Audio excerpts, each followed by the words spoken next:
Hello everyone, welcome to Nighttime Dread. I know a lot of you use this video to fall asleep, so before you drift off, be sure to like the video and subscribe to the channel. Also, drop a comment letting me know where you're watching from and what time it is for you. Story 1. I moved here 2 weeks ago. A fresh start, or at least that's what I kept telling myself. The old apartment, the one I had lived in for years, had become suffocating. A reminder of things I wanted to forget.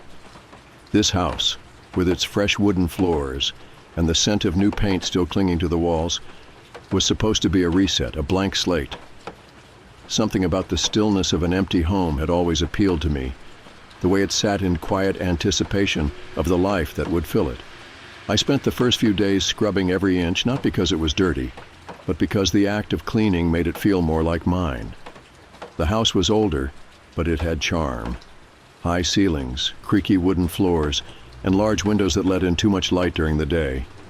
At night, though, the glass turned into black mirrors, reflecting only the dim glow of the streetlights outside. The air smelled of sawdust and varnish, a reminder that the renovations had only just been completed before I moved in. Everything felt crisp, new. For the first time in a long while, I felt like I could breathe again. But it didn't take long before things started to feel off. It was small things at first. The back door, which I was sure I had locked, would be slightly ajar in the mornings. A window I had left open to let in the evening breeze would be shut tight when I woke up. I chalked it up to absent-mindedness. Moving was exhausting, and my mind had been cluttered with 1,000 little tasks. Maybe I had locked the back door. Maybe I had closed the window before bed and simply forgotten. Then the noises started. It wasn't the usual sounds of an old house settling, those random pops and creaks that could be explained away by temperature changes. No, these were different. Rhythmic, deliberate. Footsteps, faint but distinct, echoing down the hallway in the dead of night. The first time I heard them, I sat up in bed, heart hammering, straining to listen. A part of me wanted to believe I had imagined it, that the silence of the house was playing tricks on me. But as I held my breath, the sound came again. Slow, measured steps, moving toward my bedroom door. I had to remind myself that I was alone. There was no one else here. Still, I got up and checked, stepping cautiously into the hallway. The floorboards cold beneath my bare feet. The house was empty, just as I had left it. I turned on every light, checked the locks, even opened the closets, though I wasn't sure what I expected to find. Nothing. Just silence. But the feeling of being watched lingered, thick and suffocating. The next morning, I woke up feeling drained. I must have tossed and turned for hours after hearing those footsteps, my mind racing with possibilities. Maybe I had dreamed it. Maybe the stress of the move was getting to me. I forced myself to shake it off. The house felt different in the daylight, safer. The hardwood floors gleamed under the sun, the fresh paint smelled reassuring, and for a moment I felt foolish for letting my imagination run wild the night before. I made coffee, stood by the window, and watched the neighborhood wake up. The street was quiet, mostly older houses with well-kept lawns and neatly trimmed hedges, the kind of place that should feel safe. I kept busy that day, unpacking the last of my boxes, hanging up pictures, and rearranging furniture until everything felt just right. But as I moved around the house, a thought lingered in the back of my mind. Had the air always felt this thick? Heavy, almost like I was moving through something unseen. I shook the thought away and kept myself distracted. That night, it happened again. I woke up abruptly, unsure why, my skin clammy with sweat. The room was dark, but something felt wrong. The air was still, unnaturally so, as if the house itself was holding its breath. Then I noticed the door. I always slept with it closed. I was sure of it. But now it was open, just a crack. A slow, creeping unease curled around my spine. I sat up, staring at the sliver of darkness beyond the doorway. I wanted to tell myself that I had simply forgotten, that I'd left it open by mistake, but I knew better. Pushing back the covers, I slid out of bed, each step toward the door feeling heavier than the last. I placed my hand against the wood and pushed it open, peering into the hallway. Empty. The dim light from the street lamp outside barely reached the corners of the corridor, leaving long shadows stretching across the floor. I checked the locks again, my pulse quickening when I found the front door unlocked. My stomach twisted. I had locked it, I was sure of it. But the deadbolt was undone, the door slightly ajar. I stood there listening. Nothing. Just silence. Swallowing hard, I locked it again, double-checking this time. Then, feeling foolish, I grabbed a chair and wedged it under the doorknob. It wasn't much, but it made me feel a little better. Back in bed, I tried to sleep, but every creak of the house had me on edge. I kept my eyes on the doorway, waiting, though I didn't know for what. Eventually, exhaustion took over and I drifted into uneasy sleep. The next few days, the strange occurrences continued. The doors I locked at night would be open in the morning. My keys would disappear, only to turn up in places I was certain I hadn't left them. The lights in the hallway flickered, even though the bulbs were brand new. And then the worst of it. One night, as I passed by the hallway mirror, I thought I saw something. A figure, just behind me. I spun around so fast I nearly lost my balance. Nothing was there. The hallway was empty. But my reflection, my own face, stared back at me, pale and wide-eyed. I barely slept that night. By the second week, I'd started keeping a knife on my nightstand. I told myself it was ridiculous, that I was being paranoid, but I couldn't shake the feeling that I wasn't alone in this house. Then, one night, I woke up to a sound I couldn't ignore. A slow, deliberate knock, not at the front door, from inside the house. I froze. The knock came again, 3 steady taps against wood. It was close. Too close. Then I realized it was coming from inside my closet. I held my breath, every muscle in my body going rigid. The silence stretched on, thick and suffocating. My mind raced with explanations, but none of them made sense. I reached for the knife, gripping the handle so tightly my knuckles turned white, and then slowly the closet door began to creak open. The closet door creaked open just an inch, but that was enough to make my stomach drop. The darkness inside was absolute, so black it felt unnatural, as if the space inside was swallowing all the light. I gripped the knife tighter, my breath shallow and uneven. I told myself to move, to get up, to do something, but I couldn't. I just stared, frozen in place, waiting for something to happen. Seconds passed, then a minute. Nothing. I forced myself to stand, legs unsteady beneath me. Slowly, cautiously, I reached for the lamp on my nightstand and flicked it on.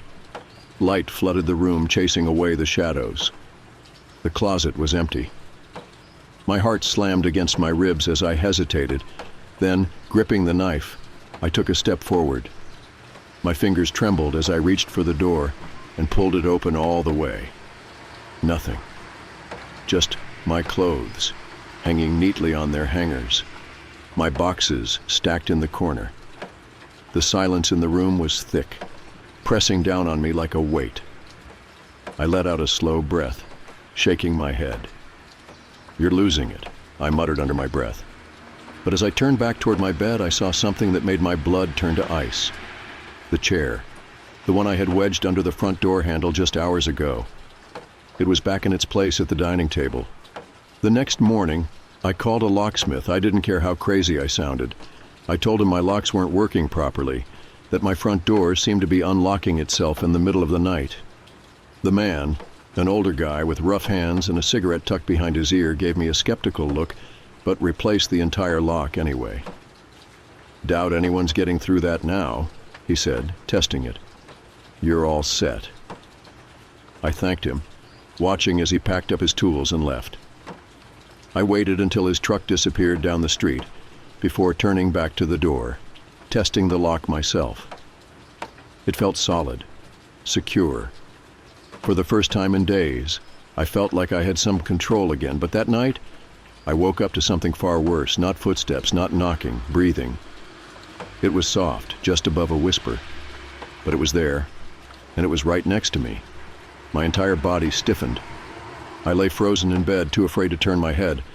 The sound was steady, inhale, exhale, deep and slow, like someone was lying right beside me. The knife was still on my nightstand. I knew it was within reach, but I was too scared to move. Then, just as suddenly as it had started, the breathing stopped. The silence that followed was worse. I stayed like that for what felt like hours, barely daring to blink. Eventually, exhaustion won. When I opened my eyes again, the sun was peeking through the blinds and the house was silent. For a split second, I convinced myself I had imagined it, that it had been nothing but a dream. And then I saw the imprint, the deep, unmistakable indentation on the mattress beside me, as if someone had been lying there, watching me. I didn't sleep the next night. I couldn't. Every time I closed my eyes, I saw it, the imprint beside me, the weight of something unseen pressing into the mattress. I tried convincing myself it was nothing, that maybe I had shifted in my sleep, but I knew better. Something was in this house with me. I spent the entire day searching for an explanation. I checked the security footage from the small camera I'd installed outside my front door a few days ago. I was half expecting to see something, anything on the recordings, a shadow, a figure, movement, but there was nothing, not even me. The footage from the past 2 nights was blank, not corrupted, not static, just completely empty, as if I had never stepped outside, as if I hadn't even existed. I stared at the screen, a cold shiver running through me. What the hell was happening? That night, I barricaded the door to my bedroom. Not just the front door. I wasn't taking chances anymore. I dragged my dresser in front of the door, placed the chair under the handle, and even wedged a heavy box in the corner. I double-checked the windows, making sure they were locked. Then, gripping the knife, I sat on the edge of my bed and waited. The house was silent. Too silent. Every muscle in my body was tense, listening for the smallest sound. Hours passed. My eyes burned with exhaustion, but I refused to sleep. Then, at 3:12 a.m., something knocked. Not on the front door. Not from inside the closet. From the other side of the bedroom door. I stopped breathing. 3 knocks. Slow, deliberate. I clutched the knife so hard my fingers ached. The air in the room felt thick, suffocating. Then, just as I was about to stand, something else happened. The doorknob turned, not violently. Not like someone was trying to break in. It was slow, careful, testing. The dresser against the door didn't budge, but I could hear the subtle shift of the wood, the slight strain of pressure against the frame. I forced myself to move, to stand up. Every part of me screamed to stay still, to pretend I hadn't noticed. Then, in the silence, something whispered my name, a soft, rasping voice. So close to the door, it sent a wave of cold terror down my spine. And then, a loud bang. The door shook violently, as if something had slammed against it with full force. The whole room trembled, and then nothing. Silence. For minutes I stood there, gripping the knife, heart hammering in my chest. I didn't dare move. I waited, and waited. Then, after what felt like an eternity, I reached for my phone. My hands were shaking as I dialed. 911. What's your emergency? I swallowed hard. Someone's in my house. The dispatcher's voice was calm, too calm. You said someone is inside your house, I forced myself to whisper. Yes, they tried to get into my room. Are you in a safe place? I swallowed hard, glancing at the door. The dresser was still in place, unmoved. I think so. Stay on the line with me. Officers are on their way. I barely heard her. My focus was on the door. I strained to listen, but the house was deathly silent. No footsteps, no breathing, nothing. But I knew. I wasn't alone. The police arrived 13 minutes later. It felt like an eternity. I heard the distant wail of sirens, followed by the unmistakable thud, thud, thud of heavy boots approaching my front door. Then, bang, bang, bang. Police! Open up! I scrambled to move the dresser, nearly dropping the knife in my panic. My fingers fumbled with the locks, and when I finally yanked the door open, 2 officers stood there, hands resting near their holsters. Their eyes scanned me quickly. Barefoot, shirt damp with sweat, shaking like a leaf. One of them, a stocky man with sharp eyes, spoke first. "You called in a break-in?" I nodded frantically. "Someone was inside. They tried to open my bedroom door." The second officer, taller and younger, exchanged a glance with his partner. "Did you see anyone?" I hesitated. "No." "Did you hear them leave?" I shook my head. Stocky officer pulled out a flashlight. "Stay here. We'll clear the house." I stood frozen in the hallway as they moved through the rooms, checking every closet, every corner, every possible hiding spot. My heart slammed against my ribs with each passing second. I kept expecting to hear shouting, a scuffle, something. But after 10 minutes they returned. Tall officer shook his head. "No signs of forced entry. Everything's locked." Stocky officer crossed his arms. "Nothing's missing. No sign that anyone's been inside." I stared at them. But I heard it. The knocking, the door handle moving. Stocky officer's expression was unreadable.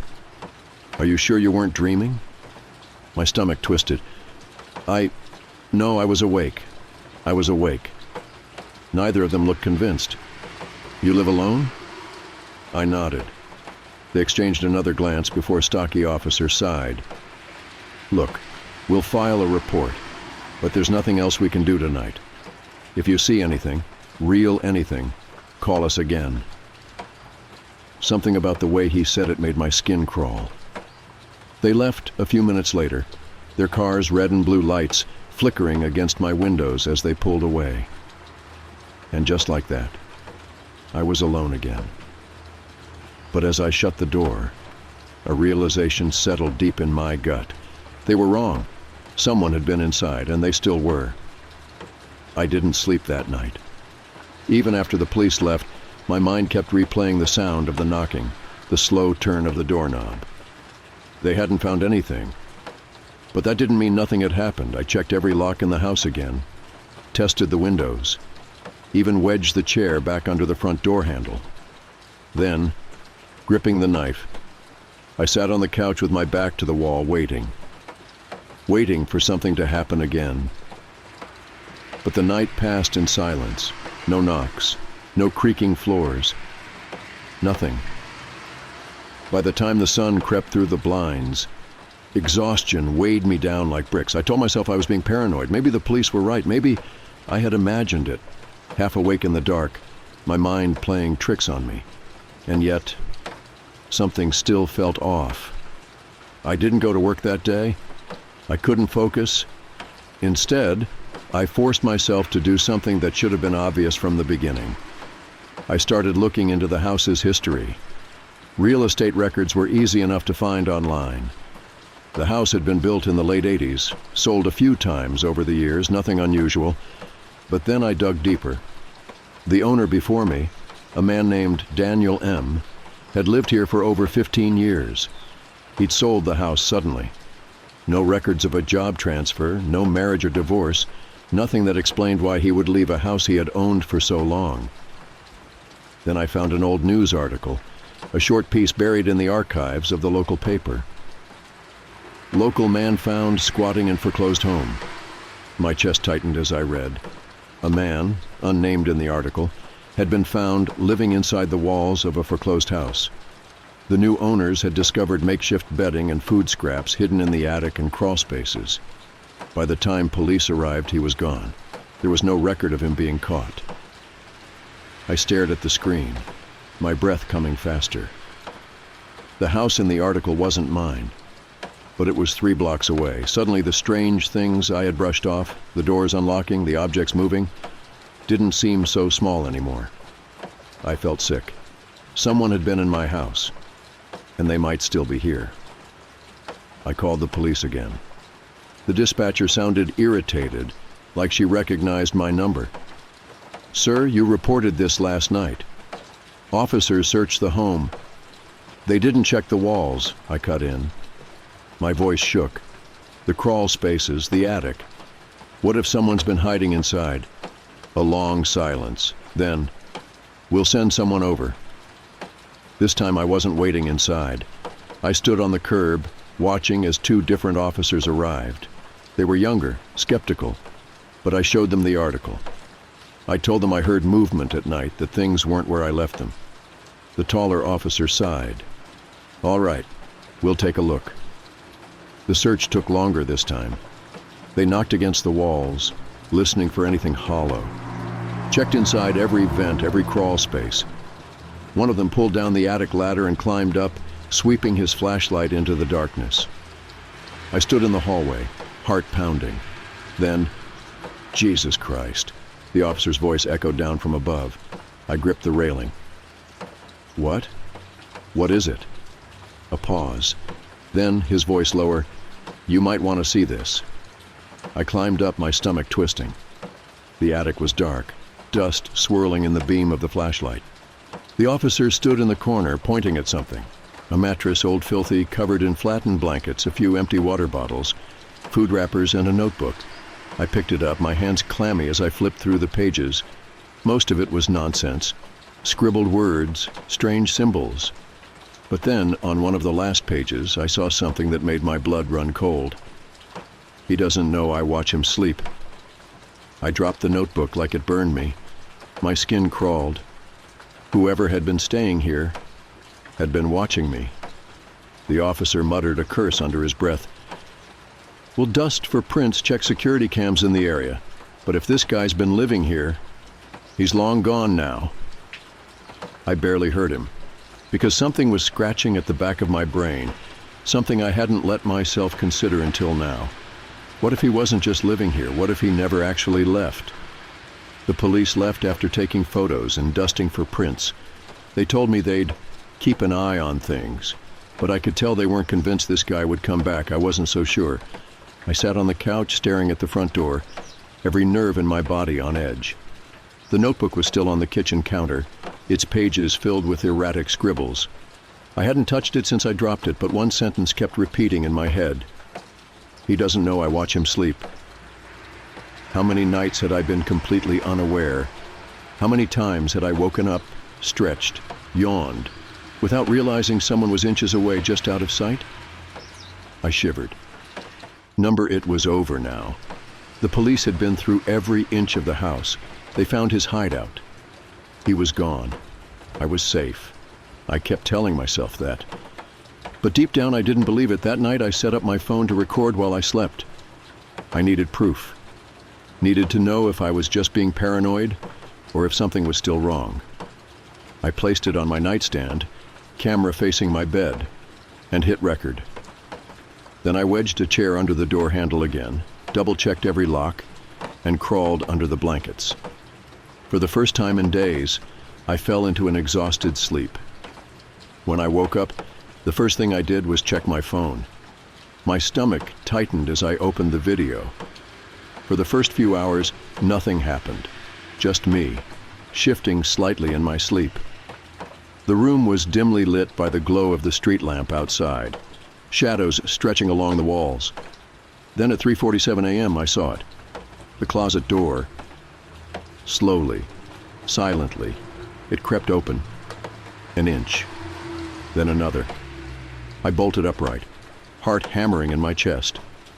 My hands shook as I scrubbed back through the footage, staring at the screen in horror. The door had been closed when I went to sleep, I was sure of it. But now, it was open. Wide open. I hadn't imagined it. He was still here. I didn't call the police this time. I couldn't. What would I even tell them? That my closet door moved? That I felt like I wasn't alone? They already thought I was losing it. I needed proof. I spent the whole day on edge, jumping at every sound. I knew he was watching me, knew he was waiting for something, so I made a plan. That night I locked up as usual. I put the chair under the doorknob. I set up my phone to record again. But this time, I didn't go to sleep. I waited. The house was silent. For hours I lay in bed, barely blinking, staring at the closet door. My phone was recording, its tiny red light barely visible in the dark. At 3:51 a.m., the air changed. It was subtle, just a slight shift, like the room had become denser, heavier, and then movement. The closet door creaked. Just a fraction. I stayed completely still. My breathing was shallow, controlled. Every muscle in my body tensed as I gripped the knife under my pillow. Then a shadow. Slow, deliberate, just barely visible in the darkness. He was inside, watching me, waiting. My pulse thundered in my ears, but I forced myself to stay calm. Not yet. If I moved too soon, he'd run. And I needed to end this. Then finally, a footstep, software careful, he was coming closer. I moved fast. In one motion, I grabbed my phone, flicked on the flashlight, and lunged. The beam cut through the darkness, illuminating a figure inches from my bed. A man. Thin, unkempt. His clothes tattered, his skin pale and stretched tight over sharp cheekbones. His eyes, wild, empty. For a split second, we locked eyes. Then, he bolted. I chased him, nearly tripping over the blankets. He knew the house better than me. Dove into the hallway, moving fast, too fast. By the time I reached the front door, it was wide open, and he was gone. The police took me seriously after that. I had video proof, a grainy, shaky recording of a man stepping out of my closet. They searched the house again, found where he had cut into the wall behind the closet, creating a space just big enough to squeeze through. That was how he'd been moving around without me noticing. That was how he'd been watching me. The officers told me he was probably the previous owner. Maybe he had lost the house but never really left. Maybe he felt like it was still his. Whatever the case, he was still out there. They never found him, but I wasn't going to wait around. The next morning, I packed a bag. I didn't bother selling the place. I just left. Because no matter how many locks I changed, no matter how many times the police searched, one fact would always remain. He knew how to get in. And next time, I might not wake up. Story 2 starting now. I don't scare easily. That's something I've always prided myself on, working night shifts at an old office building. Most people would have quit after the first week. But I stuck with it. It's quiet, almost peaceful. The world outside goes to sleep, and I'm left to monitor empty floors and make sure everything is running smoothly. There's a strange comfort in that. No distractions, no interruptions, just me, the security cameras, and the soft hum of the building's old machinery. At first the building seemed harmless enough, a relic from another era, old and worn down, but nothing that screamed danger. Most of the tenants had moved out years ago, leaving the space almost entirely empty. Just me and a few cleaning staff wandering the halls, but something about the silence in that place felt off. It wasn't the kind of silence you'd find in a peaceful home. It was deeper, unsettling, as though the building itself was waiting for something, or someone. It didn't take long before the odd occurrences started. Small things at first, flickering lights, a strange creak in the floorboards. I tried to brush them off, convinced it was just the building settling. But then I heard it. A soft, rhythmic tapping that echoed through the halls. It wasn't loud enough to be a knock, but it was enough to make the hairs on the back of my neck stand up. I walked the floors, checking every room, but found nothing. The tapping continued, always in the background, like a faint drumbeat. For a while, I told myself it was just the pipes or the wind. But as the weeks passed, I couldn't ignore it anymore. The sound wasn't random. It seemed to come from a specific spot each night, a corner of the building where the lights always flickered. I tried to brush it off, telling myself it was just my imagination. But the more I listened, the more the tapping felt deliberate. Someone or something was out there, and it was waiting for me to notice. One night, I decided to do something about it. I'd had enough of the tapping and the strange feeling that followed me through the halls. Armed with a flashlight and a sense of determination, I set out to investigate the building's dark corners. The lights in the hallway flickered as I passed each room. The silence felt like a weight pressing down on me. But I kept moving. The tapping was louder now, closer. It wasn't just the pipes or the wind. There was something in the building with me. I made my way to the back of the floor, to a storage room I'd never paid much attention to. As I opened the door, the temperature dropped. A chill ran down my spine. I couldn't explain it, but something felt wrong. The room was empty, but the air felt thick, as though it was holding something back. I turned the flashlight on, scanning the room. That's when I saw it, a shadow, just barely moving in the corner of the room. I froze. It was like something had been waiting for me.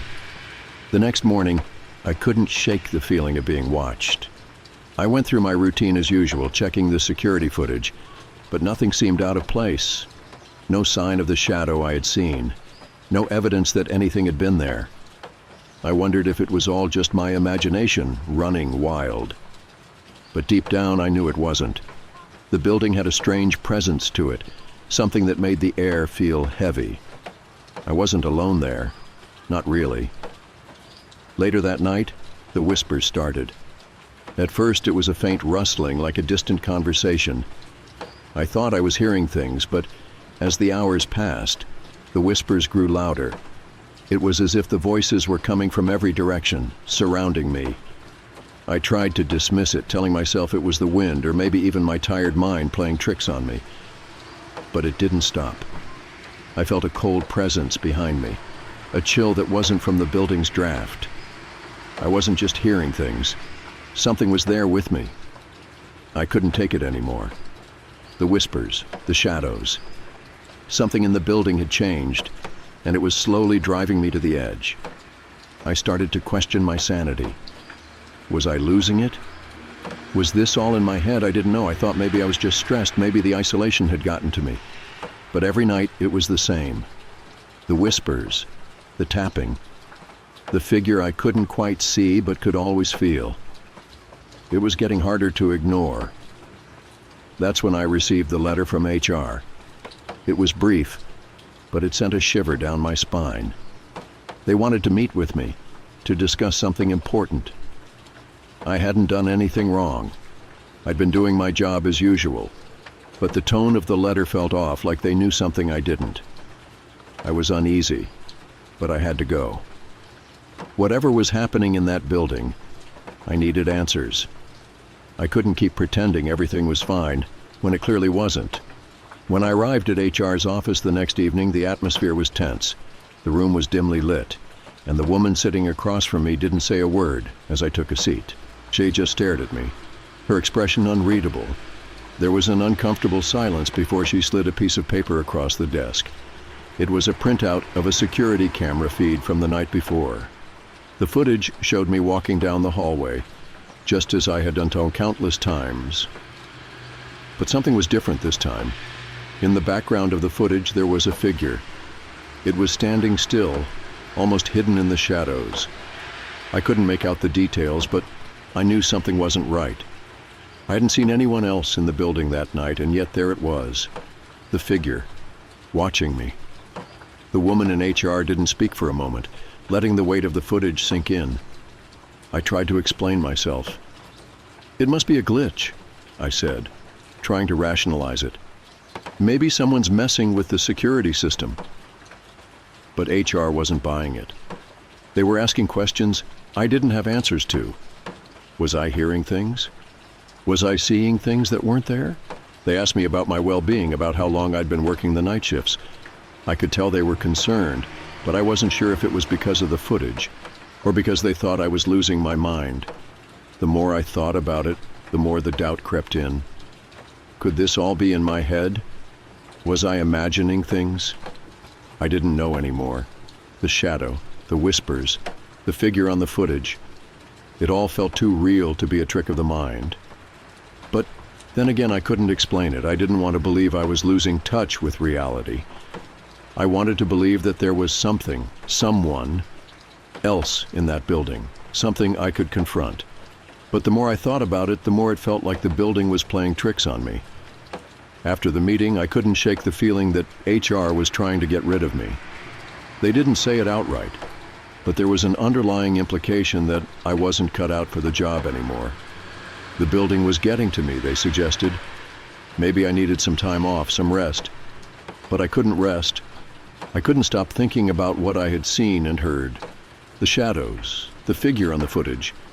And the more I thought about it, the more the whispers came back. Louder, clearer. I wasn't imagining it. Something was happening in that building. Something I wasn't ready to understand. That night, I decided I would face it head on. I couldn't keep running from whatever was in that building. I had to confront it, whatever it was. Armed with nothing but a flashlight and my determination, I ventured deep into the building's lower floors. The lights flickered as I moved down the long hallway, the whispers growing louder, almost in time with my heartbeat. The tapping started again, faster this time, as if it was counting down to something. I reached the maintenance room, the one I had avoided for weeks, the one where I had first seen the shadow. The door creaked as I pushed it open. Inside, it was colder than I remembered, colder than it should have been. The air was thick with dust and the smell of old machinery, but there was something more, a sense of presence. I stepped inside and called out, my voice trembling slightly in the silence. No response. But then, I heard something. A voice, faint, but unmistakable. I stood in the maintenance room, flashlight in hand, scanning the dusty shelves and worn-down equipment. The whispers had stopped for a moment, and I took the opportunity to steady my nerves. I couldn't let this building, whatever was going on, break me. I'd been through far worse, I told myself. But then, something happened. As I turned to leave, I saw a face in the reflection of the window behind me, someone staring back at me from within the glass. My heart skipped a beat, and I spun around, but there was no one there, just the empty room. I shook my head, feeling a sudden wave of dizziness. I wasn't sure if it was the lack of sleep or something more sinister. I tried to tell myself it was nothing, a trick of the light, but deep down, I knew it wasn't. My fingers trembled as I reached for the door handle. The room felt colder than before, and the silence felt like it was suffocating me. I stepped back into the hallway, my breath coming in short, shallow bursts. The lights flickered again, and I thought I saw a figure at the end of the corridor, a tall, thin man with a dark coat. I blinked, and he was gone. I rubbed my eyes, trying to make sense of it, but the world around me seemed to blur, everything twisting and shifting like a bad dream. The next day, everything felt off. I woke up late, my alarm having failed to go off. I was disoriented, like I had just woken up from a deep sleep, although I couldn't remember falling asleep. The room was unfamiliar, and for a moment, I thought I was in a different place altogether. Then I remembered I was at home. It was a strange feeling, like the lines between my reality and the world around me were starting to blur. I couldn't shake the sensation that I was losing my grip on something, but I didn't know what. I called my friend Jake, someone I used to hang out with before all this. He was one of the few people I still kept in touch with. But when he picked up, his voice sounded distant, as if he were speaking from a faraway place. "Hey, Alex," he said, his voice low. "How's work?" I could hear the concern in his tone, but I didn't know why. "It's fine," I replied, even though I didn't feel fine. "I've just been a little off lately." There was a pause on the other end of the line. "Maybe you need to take a break, man. You've been working those night shifts too long. You're not yourself." I agreed, but the truth was I couldn't explain why I didn't feel like myself. The world around me seemed more distant than usual, like I was watching it through a fogged-up window. I couldn't sleep that night, my mind racing with thoughts I couldn't make sense of. I kept seeing flashes of faces in the dark, and the whispers had returned. Not just in the building, but in my apartment too. They murmured my name, taunted me, asking if I was ready to face the truth. What truth? I didn't know. Every time I tried to sleep, I would jerk awake, convinced that I had heard someone in the next room. I would get up to check, only to find that there was no one there. But the unsettling feeling lingered. My apartment was empty, but it didn't feel like it. It felt like something was watching me. I tried to reach out to Jake again, but this time he didn't pick up. I left him a message, but my fingers trembled as I typed. I couldn't seem to keep them steady. The next morning, I got a text from him. "Hey man, I think you should go see someone. This isn't normal. I'm worried." It stung, but I knew he was right. Something was off, and I couldn't ignore it anymore. But I didn't know who to talk to. Who would believe me? Who would understand what was happening to me? The line between reality and delusion had become too thin, and I was afraid of crossing it completely. That night I saw it again. The figure, the tall man in the dark coat. Only this time he was standing at the end of my bed, just beyond the foot of it. I could see his face, pale, gaunt, his eyes hollow and unblinking. His mouth moved, but no sound came out. I wanted to scream, to run, but my body wouldn't move. I was frozen in place, my eyes locked on him, unable to look away. The room was silent, save for the pounding of my heart in my ears. But when I blinked, he was gone, just like before. I sat up in bed, gasping for air, my palms sweating. I had to be dreaming. I had to be. But the cold chill in the room told me otherwise. I grabbed my phone and dialed Jake's number again, but it went straight to voicemail. I didn't know what to do anymore. The building was worse than I had realized. But it wasn't just the building. It was me. The figure. The whispers. The strange feeling that I was being watched. It wasn't real, but it was. It was real in my mind. I had spent so many nights in the dark, alone with my thoughts, that I'd lost touch with reality. I'd started to hear things, see things that weren't there. I had no idea how long it had been happening, but now I understood I'd been in this place for too long. It wasn't just the building that was broken, it was me. I reached out to Jake once more, but this time something was different. His voice was softer, distant, like he was saying it from far away. "Alex," he said, "I think it's time you went to see someone. I don't know how to help you anymore." I didn't want to hear it, but deep down I knew it was true. I had to face the truth. But the truth was something I wasn't ready to accept. The shadows had already taken root in my mind, and I was losing the battle. The next few days were a blur. I wasn't sure if I was sleeping or awake anymore. I would wake up in strange places, on the couch, in the kitchen, without remembering how I had gotten there. The voices wouldn't stop. They were louder now, filling my mind with thoughts I didn't recognize.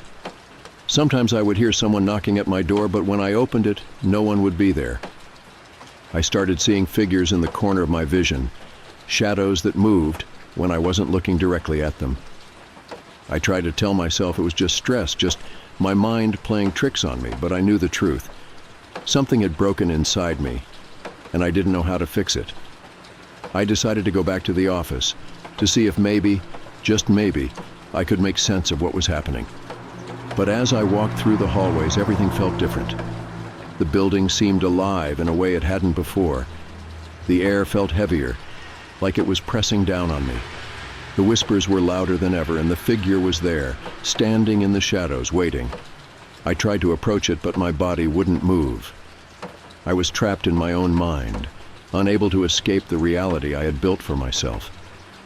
And then I realized with a cold chill that I wasn't trapped in the building at all. I was trapped inside my own mind. The walls of the office felt like they were closing in around me. The shadows stretched unnaturally long, flickering with every step I took. I couldn't tell what was real anymore. The whispers, the tapping, the figure. It all felt so vivid, like a sick game that the building had been playing with me. I had convinced myself that there was something, someone, stalking me. Something supernatural that had been following me for months, maybe even years. I had become obsessed with the idea, searching for clues, trying to find the one thing that could explain it all. But the harder I searched, the more it felt like I was spiraling into madness. I don't know what led me to the doctor's office that day, or how I even managed to get myself there. But something inside me knew I needed help. My mind was unraveling, and I couldn't fix it on my own. The diagnosis came quickly: schizophrenia. The words felt foreign, unreal, as though they belonged to someone else. But as the doctor explained, everything began to make sense. The voices I'd been hearing, the shadows in the corners of my vision, the figure I'd seen in the maintenance room. It wasn't a stalker, it wasn't a ghost. It was me, my mind, betraying me. The doctor spoke in a calm, reassuring voice. Schizophrenia is a chronic condition. It causes people to experience hallucinations, things that aren't really there, sounds that aren't real. It's not uncommon for those with schizophrenia to feel as though they're being watched, or even followed by unseen forces. I was in shock. I wanted to deny it. But deep down, I knew it was true. Everything I had experienced, everything that had plagued me for months, was a result of my mind, my fractured mind, playing tricks on me. It wasn't a ghost and it wasn't a stalker. It was a part of me, something I couldn't control. I had always prided myself on being strong, on not letting fear take hold. But now, I saw the truth. I had been fighting an enemy within myself, and I had lost. The doctor suggested therapy, medication, and taking time off work. But the idea of stopping, of confronting the reality of what was happening to me, terrified me. How had I gotten here? How had I ended up in this place where I couldn't trust my own senses? I kept thinking back to my childhood, trying to remember if there had been signs earlier on. Had something happened back then? I couldn't pinpoint it, but there were fragments of memories, strange flashes of my younger self, moments when I'd felt disconnected from reality, when I'd seen things that weren't there, heard voices that no one else could hear. I thought it was just imagination, just a phase that I would grow out of, but I hadn't. The doctor asked me about my family history. I didn't have much to go on. My parents weren't really involved in my life, and I never knew much about their past. But the more I thought about it, the more I realized something. When I was young, I'd been in a car accident. It wasn't a major one, but I had hit my head pretty hard. The doctors had said it was just a concussion, that there was no lasting damage. But what if that was the trigger? What if that moment, that injury, had set something off in my brain? It was the only thing that made sense, the only thing that could explain the gradual descent into madness that I had experienced over the years. I walked out of the doctor's office in a daze. The weight of the diagnosis hung heavy on my chest, and the streets felt strange beneath my feet. The world looked different now, like a distorted reflection in a broken mirror. I felt like I was standing on the edge of a cliff, unsure of what would happen if I took another step. I wanted to go back to my apartment, to curl up in bed, and pretend like none of this was real. But I knew I couldn't. I had to face it. I had to face myself. As the days went by, the hallucinations didn't stop. But now, I understood what they were. I understood that the figure in the dark coat, the tapping, the whispers, none of it had been real. It had all been a manifestation of my mind, a product of my illness. I tried to accept it, tried to make peace with it, but it wasn't easy. I had spent so long convincing myself that something supernatural was happening to me, that I had been stalked or haunted by some unseen force. It was easier to believe in ghosts than in the terrifying reality that I was the one who had been chasing shadows all along. A few weeks later, I received a call from HR. They had heard about my diagnosis, and while they expressed concern, they offered me the opportunity to take a leave of absence. It was clear they didn't want to fire me, but they also didn't know how to handle the situation. I appreciated their offer, but I knew it was time for me to leave for good. I couldn't stay in that building, in that city, any longer. The place that had once felt so familiar had become a prison for my mind, a place where I had been trapped by my own delusions. I packed up my things and left without a word. I didn't tell anyone where I was going. I didn't want to face the reality of what I had become. But as I drove away, I knew it was the right decision. I couldn't keep running from the truth. It wasn't a supernatural force that had been watching me. It wasn't some dark entity following my every move. It was me all along.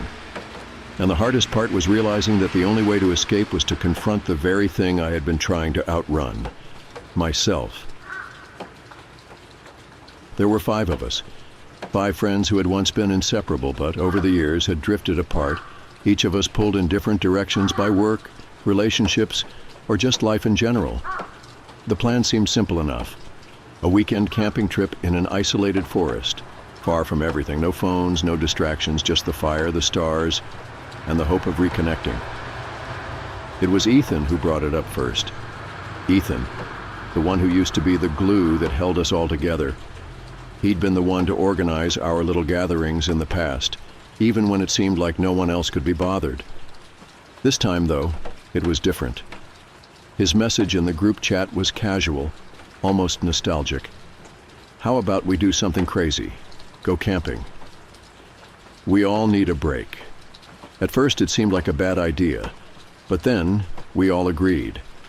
The thought of getting away from the noise of daily life was appealing, even if the idea of spending a weekend in the middle of nowhere made me uneasy.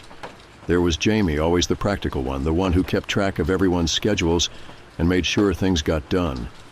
She had been Ethan's best friend since childhood, and even though they'd grown apart over the years, I could tell that he still held a special place in her life. When she agreed to the trip, I figured it was because she needed a break just as much as the rest of us. Her job had been stressing her out, and her recent breakup hadn't helped. She seemed eager to get away from everything. Then there was Tom. He was the jokester, the one who could lighten any mood. Tom always had something sarcastic to say, always made everyone laugh. I used to love how he could always crack a joke even in the most awkward situations. But lately, I noticed that even his jokes seemed hollow, like he was trying too hard to keep the group's energy up. He had just started a new job, and I could tell he was struggling. He didn't say much about it, but the trip seemed like his way of trying to reset. Sarah was the quiet one.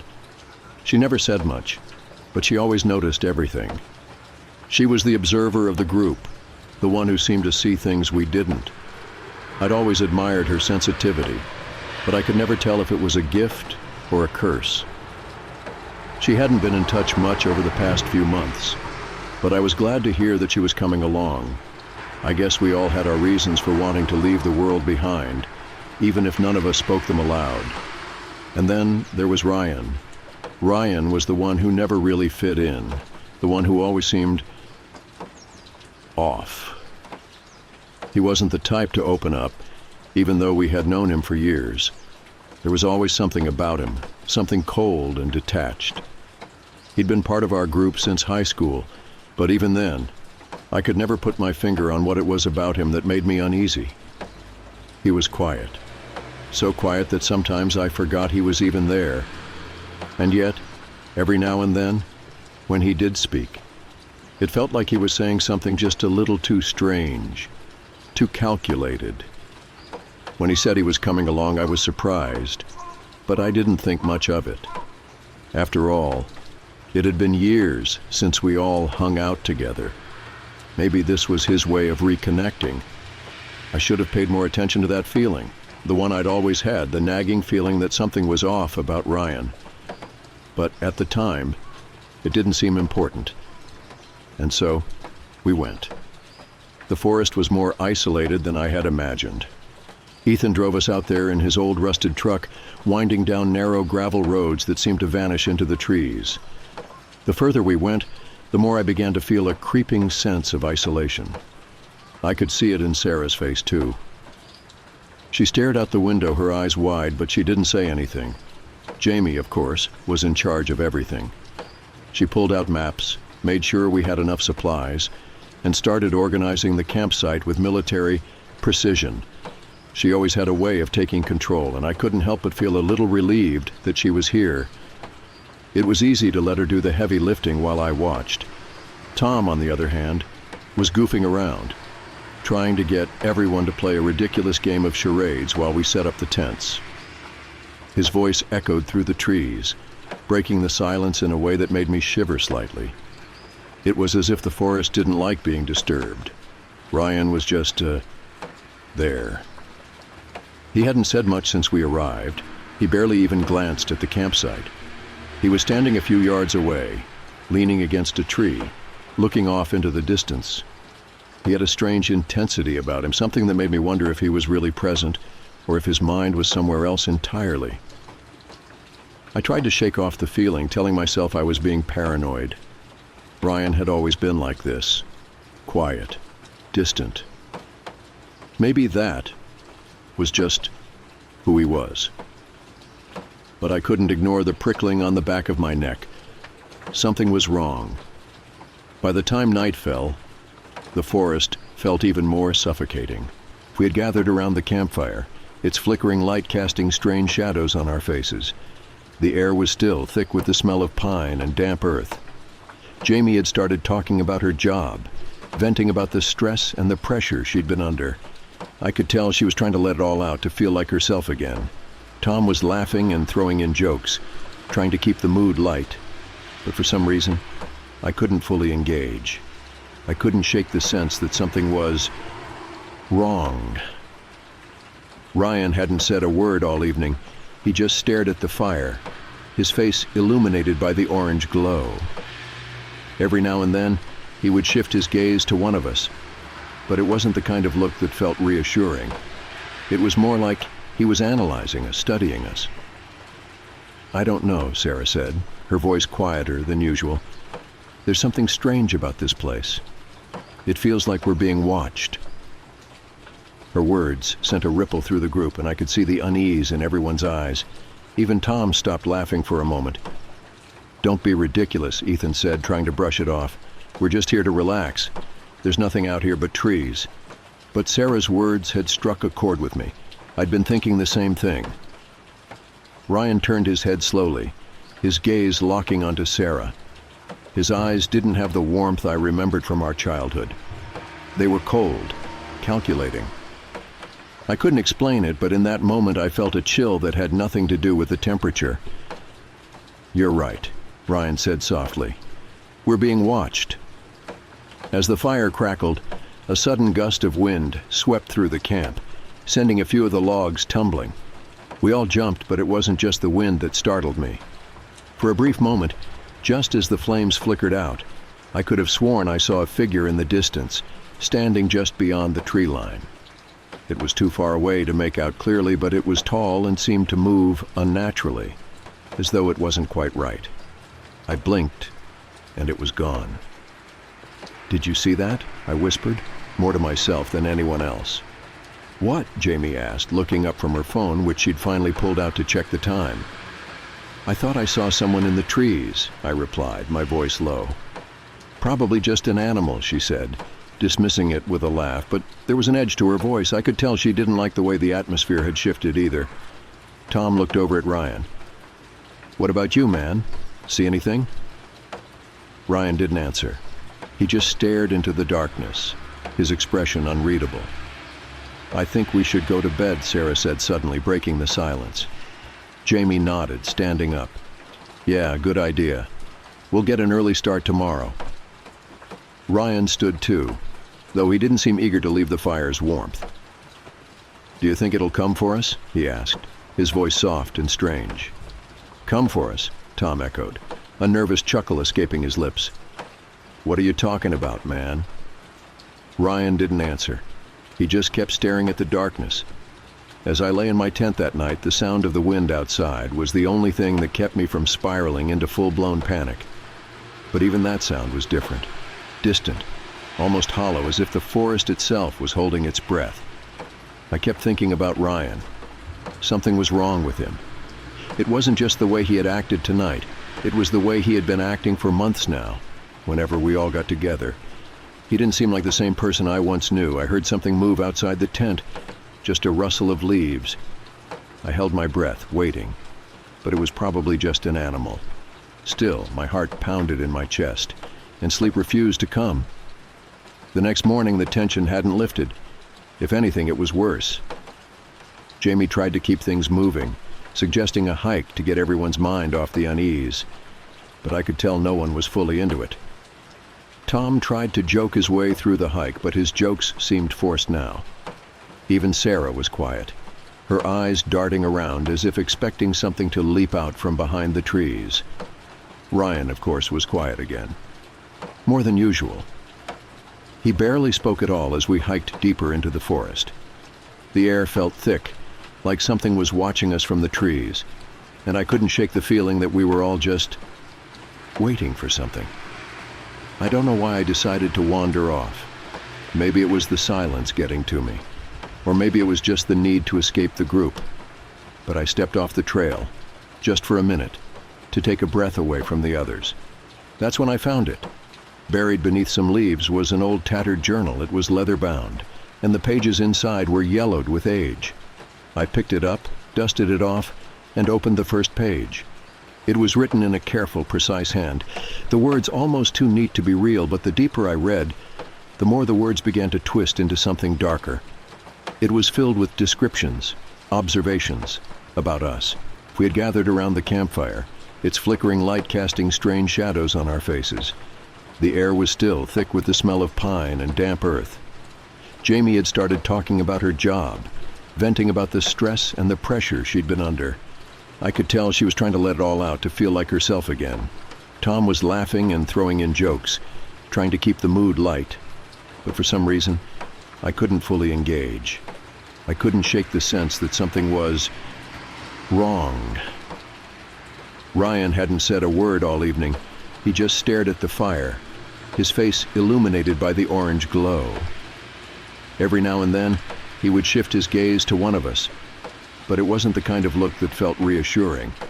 It was more like he was analyzing us, studying us. "I don't know," Sarah said, her voice quieter than usual. "There's something strange about this place. It feels like we're being watched." Her words sent a ripple through the group, and I could see the unease in everyone's eyes. Even Tom stopped laughing for a moment. "Don't be ridiculous," Ethan said, trying to brush it off. "We're just here to relax. There's nothing out here but trees." But Sarah's words had struck a chord with me. I'd been thinking the same thing. Ryan turned his head slowly, his gaze locking onto Sarah. His eyes didn't have the warmth I remembered from our childhood. They were cold, calculating. I couldn't explain it, but in that moment I felt a chill that had nothing to do with the temperature. "You're right," Ryan said softly. "We're being watched." As the fire crackled, a sudden gust of wind swept through the camp, sending a few of the logs tumbling. We all jumped, but it wasn't just the wind that startled me. For a brief moment, just as the flames flickered out, I could have sworn I saw a figure in the distance, standing just beyond the tree line. It was too far away to make out clearly, but it was tall and seemed to move unnaturally, as though it wasn't quite right. I blinked, and it was gone. "Did you see that?" I whispered, more to myself than anyone else. "What?" Jamie asked, looking up from her phone, which she'd finally pulled out to check the time. "I thought I saw someone in the trees," I replied, my voice low. "Probably just an animal," she said, dismissing it with a laugh, but there was an edge to her voice. I could tell she didn't like the way the atmosphere had shifted either. Tom looked over at Ryan. "What about you, man? See anything?" Ryan didn't answer. He just stared into the darkness, his expression unreadable. "I think we should go to bed," Sarah said suddenly, breaking the silence. Jamie nodded, standing up. "Yeah, good idea. We'll get an early start tomorrow." Ryan stood too, though he didn't seem eager to leave the fire's warmth. "Do you think it'll come for us?" he asked, his voice soft and strange. "Come for us?" Tom echoed, a nervous chuckle escaping his lips. "What are you talking about, man?" Ryan didn't answer. He just kept staring at the darkness. As I lay in my tent that night, the sound of the wind outside was the only thing that kept me from spiraling into full-blown panic. But even that sound was different, distant, almost hollow, as if the forest itself was holding its breath. I kept thinking about Ryan. Something was wrong with him. It wasn't just the way he had acted tonight. It was the way he had been acting for months now, whenever we all got together. He didn't seem like the same person I once knew. I heard something move outside the tent, just a rustle of leaves. I held my breath, waiting, but it was probably just an animal. Still, my heart pounded in my chest, and sleep refused to come. The next morning, the tension hadn't lifted. If anything, it was worse. Jamie tried to keep things moving, suggesting a hike to get everyone's mind off the unease, but I could tell no one was fully into it. Tom tried to joke his way through the hike, but his jokes seemed forced now. Even Sarah was quiet, her eyes darting around as if expecting something to leap out from behind the trees. Ryan, of course, was quiet again. More than usual. He barely spoke at all as we hiked deeper into the forest. The air felt thick, like something was watching us from the trees, and I couldn't shake the feeling that we were all just waiting for something. I don't know why I decided to wander off. Maybe it was the silence getting to me, or maybe it was just the need to escape the group. But I stepped off the trail, just for a minute, to take a breath away from the others. That's when I found it. Buried beneath some leaves was an old tattered journal. It was leather-bound, and the pages inside were yellowed with age. I picked it up, dusted it off, and opened the first page. It was written in a careful, precise hand. The words almost too neat to be real, but the deeper I read, the more the words began to twist into something darker. It was filled with descriptions, observations about us. Tom slammed on the gas and we sped off into the forest, the tires screeching as we tore down the narrow path. We didn't look back. I couldn't. The only thing that mattered was getting away. We made it. Somehow, we made it. We found service far enough down the road, and I called the police, but by the time they arrived, the campsite was empty. Ryan was gone. No trace of him. No evidence of what had happened. Nothing but the ashes of the fire we'd left behind. The police questioned us, but we didn't know what to tell them. How do you explain what we'd seen? How do you tell them about the man who was never really a man? The monster who had been walking among us for years. When they left, we drove back to the city in silence. I could feel the weight of the journal in my bag, but I didn't want to open it again. Not now, not ever. We were safe, but I couldn't shake the feeling that Ryan was still out there, waiting, watching, waiting for the right moment to strike again. Because in the end, I realized something. He had always been in control. He had always been one step ahead of us. And now, I couldn't help but wonder, had we really escaped? Or had he just let us go?